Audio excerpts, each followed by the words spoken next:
It is great to have you here this morning. We are in our series, Carols for Christmas. And Carols for Christmas actually has been a very interesting, for me to go through it, looking at all the different hymns that have become popular, and as they become popular, as the hymns become popular, the ones that have tied into the Christmas season, we've called Christmas carols. And some of these Christmas carols that we love so much are actually a little theologically inaccurate, and We Three Kings would be one. Love it. I mean, even Little Drummer Boy last week, love it. They're talking about little drummer boy gives his gifts, and I love the ox, they're all bowing down to Jesus. None of that is actually in Scripture quite like the way the song has it, or even We Three Kings. But they're powerful stories, and there's something woven into them that is carried through time. And this morning, we want to dive into this idea of the three kings, how God calls, he beckons out to people. Different backgrounds, different beliefs. If people are really, truly seeking, he calls to them.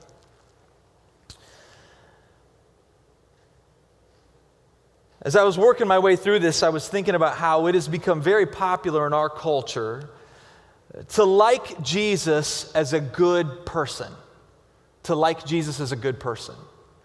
We enjoy meeting people, and about everybody would say that they like the individual Jesus. They like the idea of a Jesus. Maybe they don't even believe him to actually be a person, but that really did live. But they do like the concept of Jesus. They like the idea that there was this divine person who shows up and loves people. And maybe they don't believe he's divine, but they at least like that he was gracious and loving and took care of the poor. But it is very unpopular in our culture, in our day and age, to believe that he is, that he's God. We also do something else in the West that I think is really interesting. It is possible for people in the West to know a lot of information about an idea, but divorce themselves from actually believing in it themselves. It's almost like we want to talk about ideas in this third-person perspective. I was talking with one of our young adults here this last week. They were saying that, one of them was saying that they knew a guy that went to seminary to learn a lot about the Bible, but he didn't believe it to be true. And I thought, wow, what an interesting day and age. I mean, we live in a time where people will get as highly educated as they can to learn about something without believing in it themselves. In fact, we see it as almost intellectually astute. It's wise, intellectual people that can take an idea, learn a ton of information about it, but not actually say it's my idea or I believe in it. Concerning Christ, C.S. Lewis offers his famous trilemma. And I want to read this to you. This is really good, all right? Now, for the next few moments, you got to really engage your mind. You got to think deep.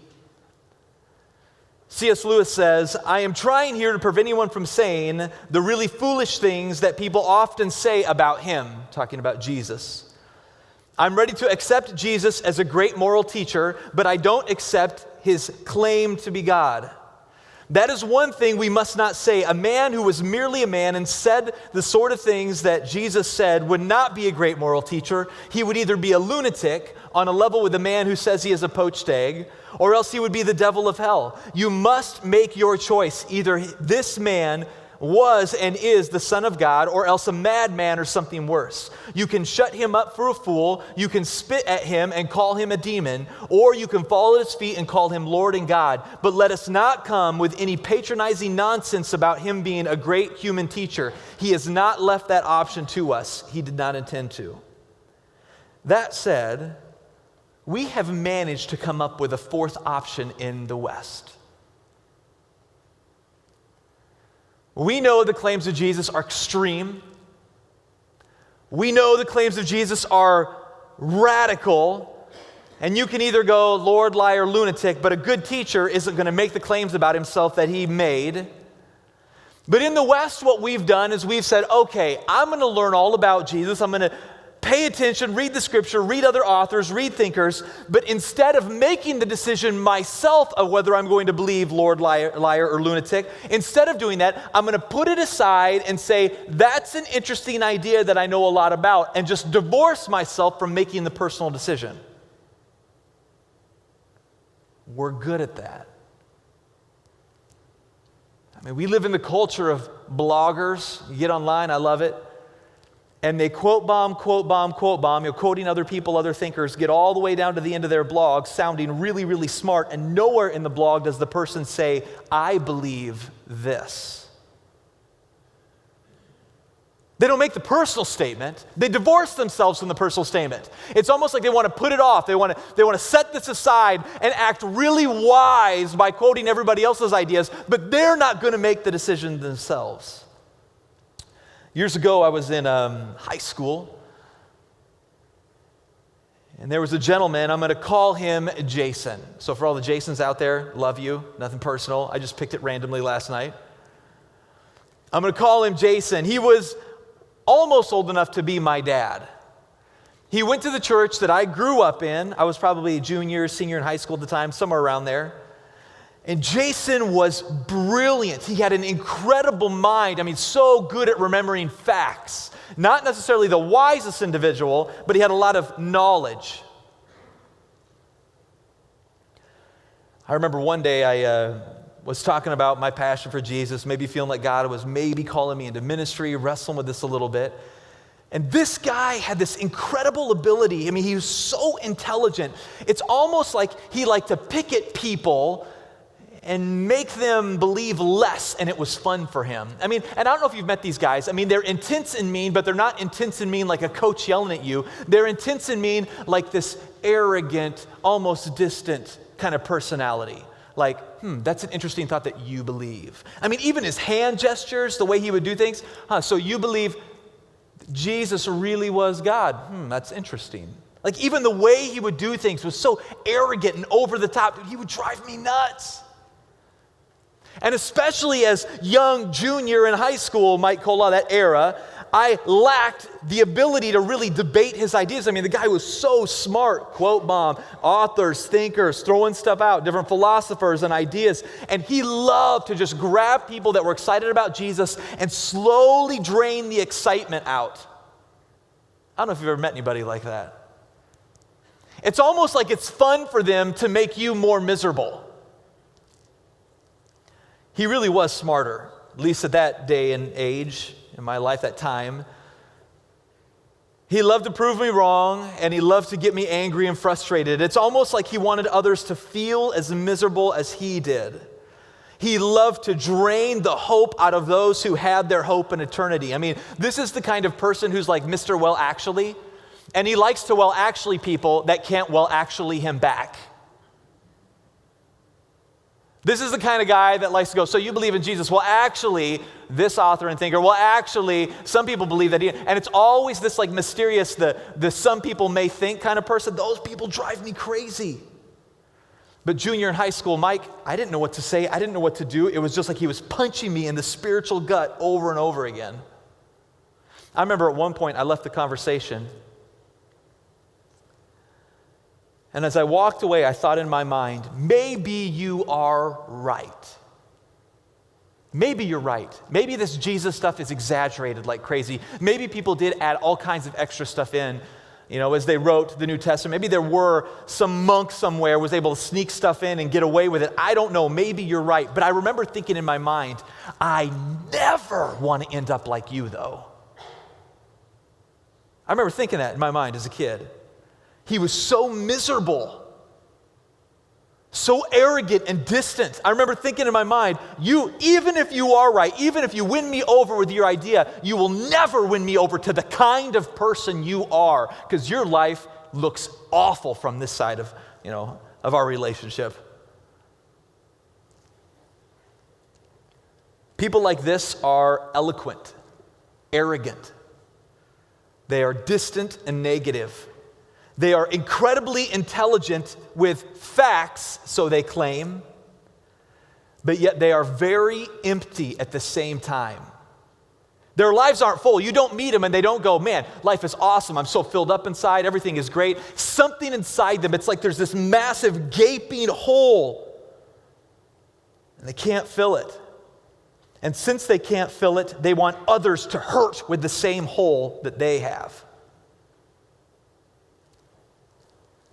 They love to attack people who appear to have spiritual stability. It's almost as if they want others to feel it too. That old saying holds true, hurt people, hurt people. Ever heard that? It's almost like something inside them is starving, surrounded by limitless intellectual food. C.S. Lewis goes on to say something really interesting. He says, now God designed, now hang on just for a moment. If you happen to be visiting us this morning and you are not a Christian, as I read this, you're going to think, these people are nuts. All right, and hang with me though, okay? So just hang on a second. I'm going to read this as a C.S. Lewis, brilliant author, professor C.S. Lewis, as he continues to walk through this idea. And you may be listening on the radio, you may watch this online, but hang with me. Don't turn it off yet, pay attention. Lewis goes on to say, now God designed the human machine to run on himself.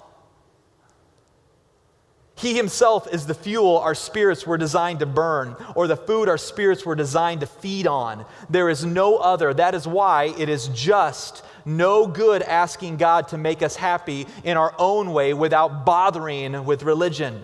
God cannot give us happiness and peace apart from himself because it is not there. There is no such thing. What is he talking about? My kids, my boys, I have an 11-year-old and an 8-year-old, and they are moving into the season of life where they eat so much food. I actually just sent my mom a text message a couple of days ago, and kind of silly now that I think about it, but I was frustrated with how much, like you go and you open the refrigerator and the milk's gone, and you open the cereal and the cereal's gone, everything's gone in my house all the time. And I sent my mom a text, I was like, hey Mom, I love you, and I'm really sorry for how much money you spent on food for us. And she sent a smiley face back, and then she sent another text, and it said, just wait. And I thought, So 8 and 10, when it's, a few more years down the road and they're both teenagers, it's just going to get worse. That's great. But it's interesting with my kids. I mean, it's funny to me how we can go have like dinner as a family, go run some errands, maybe like go by Target, hop in the car, driving home, and I'll hear from the back seat, hey, Dad, can we stop at McDonald's? I'm starving. And you know what I think as a parent? I turn around and go, starving? You are not starving. Let me tell you about starving. There are kids down, and then I realize I am my parents. What just happened? And it's so funny to me as they're in this season, man, they're constantly hungry. But it's not just, a preteen coming to this phase, a season of life where his body's growing really fast and he's constantly hungry. I mean, hunger inside of us is a really interesting thing. Our body longs for something that it believes is going to make it a little more complete in some way. And it's way more than just food consumption. And we go through seasons where we eat, but it's not like you take a drink of water and your thirst is gone for forever. It's not like you take a bite of an apple and the hunger that was in you, eventually that hunger is going to return. And this is true with everything in life. I mean, think about it. Think about the first time, for you, those of you that are a little bit older and have owned houses, remember the first time you bought that house you live in now. Now, maybe not all of you. Some of you maybe got into this and you're just thinking, oh man, we can't afford this, we can't do it. But most of you probably walked into this and your excitement was high. I mean, my kids are old enough now that when we walked into the last house that we live in now, we walk in there, man, they run up to their bedrooms and they're jumping around. Dad, this is awesome. We got our own rooms. This is super cool. We love it here. This house is awesome. Look at the basement. We go downstairs to the basement and they're playing around down there. But it's funny how after a year, it just becomes another home. It just becomes another home. In fact, you begin to look at other people's homes and you think, that would be cool. It's funny how you buy a new car, right? You go out and you select it, and when you get that car, you're excited about it, and it's awesome, and it's amazing, and you park it in the back of the parking lot because you don't want anybody to scratch it. But the longer you own it, it just becomes another car. It just becomes another car. And in fact, eventually you want a new one. But it's not just true with that. I mean, you even think about like the first time you got your license and you had that freedom, and it was awesome, and then pretty soon, goes away.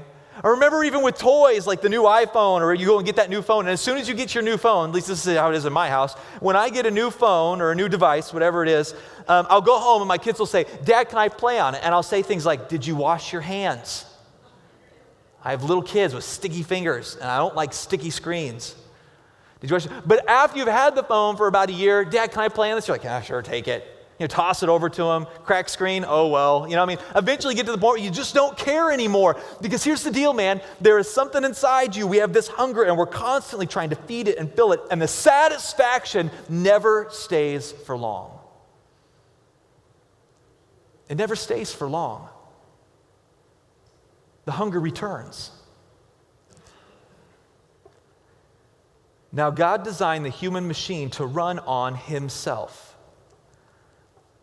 Wait, he designed the human machine to run on himself. He himself is the fuel our spirits were designed to burn, or the food our spirits were designed to feed on. There is no other. That is why it is just no good asking God to make us happy in our own way without bothering about religion. God cannot give us happiness and peace apart from himself because it is not there. There is no such thing. Professor C.S. Lewis, Mere Christianity.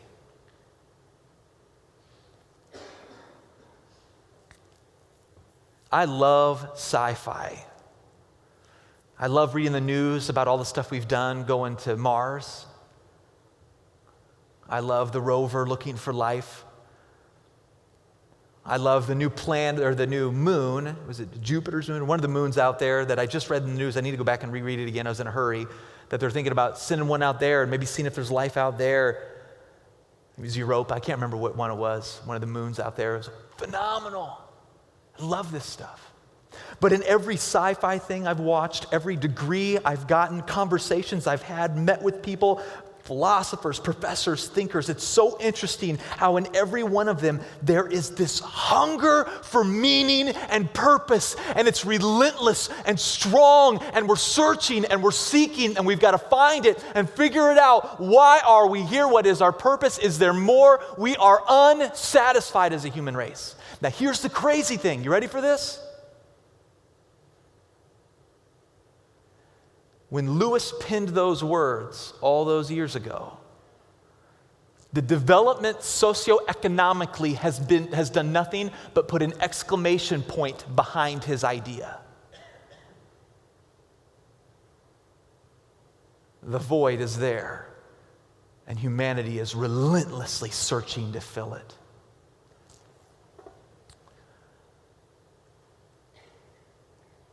We Three Kings, the story, we heard it just a few minutes ago, is also known as the Quest of the Magi. It is a Christmas carol that was written by John Henry Hopkins in 1857. Now, we know with this story that there are some things that are theologically incorrect with it. But the heart behind it is really interesting because it's not just back to Lewis, but you go all the way back through the pages of time. And you find man searching for the exact same thing. It's nothing new. It's the same hunger, the same longing, the same relentless pursuit. A couple of things that are really important to note from this, Matthew 2, 1 through 12. I find often when people email me and they want to debate either an article I wrote for the paper or whatever, they'll often debate me with things that are maybe Christian tradition but aren't fact. So they're fighting straw men. You know, they'll write and go, well, I don't believe that this and this. And I'll reply and go, I don't either. That's always fun to do. So let me give you some accuracy with the wise men visiting Jesus based on the text Matthew 2, 1 through 12. Jesus would have probably been about 2 years old, not a baby, when they came to visit. It is no surprise that King Herod was disturbed when the Magi came to Jerusalem looking for the one who had been born king. Herod was not the rightful king from the line of David. In fact, he was not even a descendant of Jacob. He was a descendant of Esau. The star, this is important to note, the star they had seen may not have actually been a star at all. It was the best way that they could find to describe what they noticed in the sky. It is most likely the term star was given as a best explanation, though the light didn't function or act like a star. In fact, the Bible Knowledge Commentary, this group of scholars, penned it like this in 1985. The journey of the Magi from Jerusalem wrought a further miracle. The star they had seen in the east now reappeared and led them to a specific house in Bethlehem where they found the child Jesus. Bethlehem is about 5 miles south of Jerusalem. Stars naturally travel from east to west across the heavens, not from north to south. So we don't know exactly what they saw, but it was like a star. These men were not Jewish and wouldn't have been considered a part of God's people. The fact that they were chosen is an incredible mystery. God revealed himself to outsiders, possibly even people that were from another faith system seeking truth. Some scholars think that possibly they had read through literature from Daniel while he was in Babylon and maybe were questioning it, but nobody knows for sure. The exact term, in fact, I love this. This is the Bible Knowledge Commentary. The exact identity of the Magi is impossible to determine, the text says from this literature here, this commentary. Though several ideas have been suggested, they may have been given traditional names and identified as representatives of the three groups of people that descended from Noah's sons, Shem, Ham, and Japheth. More likely, they were Gentiles of a high position from a country, perhaps Babylon, we don't know. And they were given a special revelation by God of the birth of the King of the Jews. This special revelation may simply have been in the sky, this star, and might have indicated the title to, of course, the Magi. They were these seekers, astronomers, would have captured their attention and drawn them out. These men probably didn't travel alone. This is really important to know. Most scholars believe they would have come with a large entourage, so when they came through the city streets, everyone would have noticed, even the king. Thus, Jesus was a big deal. His arrival and life weren't just observed or known by a few Middle Eastern people. He was known in a big way from day one, from a great distance. I'm going to invite Jason up. We're going to close out in just a few moments. So we find ourselves, probably everyone in this room knows the story of Jesus. You have most likely heard it many times every year. And in our culture, we see it as almost wise or intelligent to take the idea of Jesus and set it aside, almost divorcing ourselves from the necessity to actually own the concept, but just learn about it.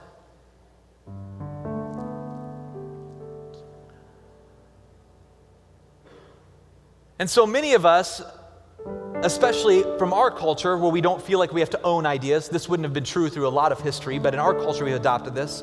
You don't have to own an idea, you just have to know about it. I mean, everything in our culture is built around this.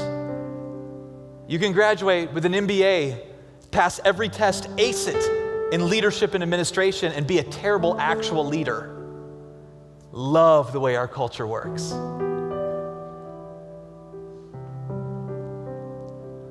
And so we find ourselves surrounded by people that have soaking in random information about Jesus, but they're unwilling to make the personal decision of what they really believe. What they really believe. A quick overview of Hebrews 1 is really good. I love this, the very beginning. Long ago, and at many times and in many ways, God spoke to our fathers by the prophets, but in these last days, He has spoken to us by His Son.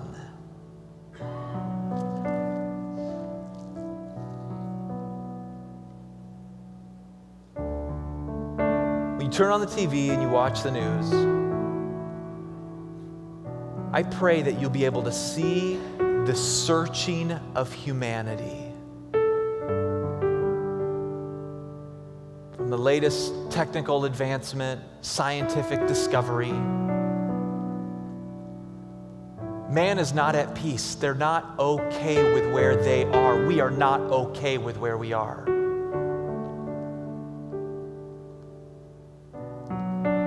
And Lewis saw it. All the way through history, they saw it. When Jesus came onto the planet, and even back before then. long before penicillin, long before the car, long before we traveled out into space, humanity was calling out, and God chose to let people taste and see how good He is through the prophets. But now it comes through Jesus. Hebrews 1 through 2 basically proclaims that Jesus is God's final and definitive revelation. Hebrews 1:2 says that He is the agent of creation, that Jesus Himself, He Himself, His nature, births the ways of God. 1:3 basically states that He is the very glory of God. 1:3, Hebrews 1:3, that He is the one who purifies from sin. He is the one that bridges the gap between God and us. Hebrews 1:4 through 14 says that He is the Son of God and superior to all other angelic beings. So today, I'm not asking, do you know about the story of Jesus? I'm not asking that. I'm not asking if you've read random bloggers. Sometimes the emails drive me nuts again. I get all these quotes from everybody else, and never does the person who emails me say, I believe this. I'm not asking if you can pass a test at a university. I'm not asking what other great thinkers think today. I get to debate that a lot. I'm not asking that today. What I am asking today is, what do you think about Jesus? What do you think about Him? Who is He to you? Who is He to you? Don't let the way of Jesus stay distant. Bring it in close and wrestle with it. Who is He to you?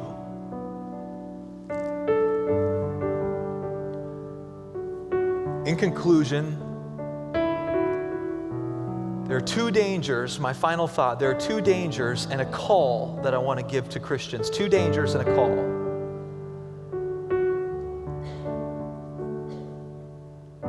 Danger number one is this: intellectual abdication. Here's what I mean. Don't hide behind what other thinkers state. Don't run and hide behind what other bloggers copy from other bloggers, then it's all basically saying the same thing. Make personal belief statements. What do you believe? I already know what many other well-known thinkers believe. I want to know what you think. So danger number one is intellectual abdication. You're so smart, you don't have to own the idea yourself. I'm saying own it. Number two is this: caving into spiritual, irrational beliefs just because they are popular. Now, there are a lot of them, but I'm going to deal with one this morning. Danger number two is caving into especially socially popular, stupid, irrational beliefs just because they are liked by a lot of people. I'm just going to address one of which is that better and nicer stuff will complete you. It won't. And your own life proves it.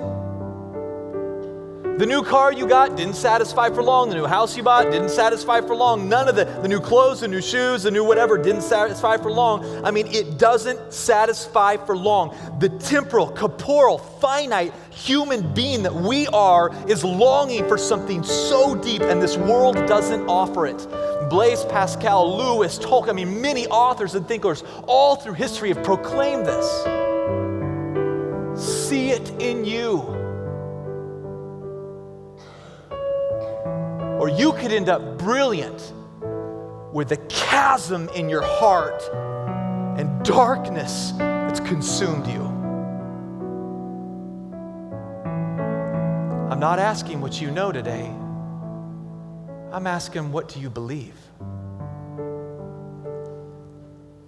And the final thing, danger number one, intellectual abdication. Danger number two, caving into stupid, irrational beliefs just because they're popular. And the call to believers: stop hiding your faith. I get that it's culturally uncool to let the world know that your hope is in Jesus. Can I tell you something? I don't care. I don't. Now, I'm not saying be a jerk and be mean to people. I'm just saying let people see how good Jesus tastes to you. Make the ways and name of Jesus famous. You have the spiritual food that many, many people long for. Don't hide it. All right. My call to you.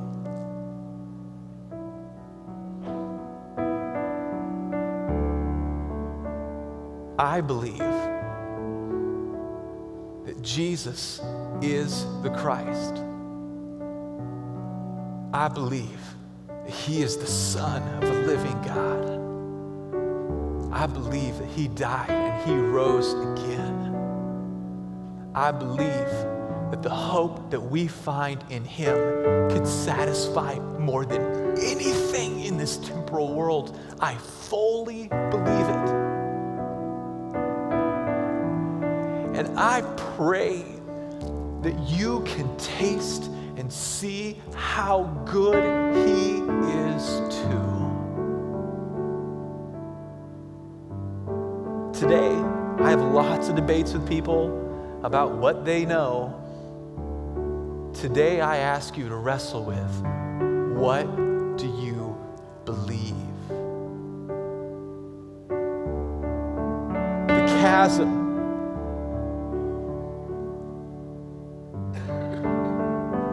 ends not through more information necessarily, but through a relationship.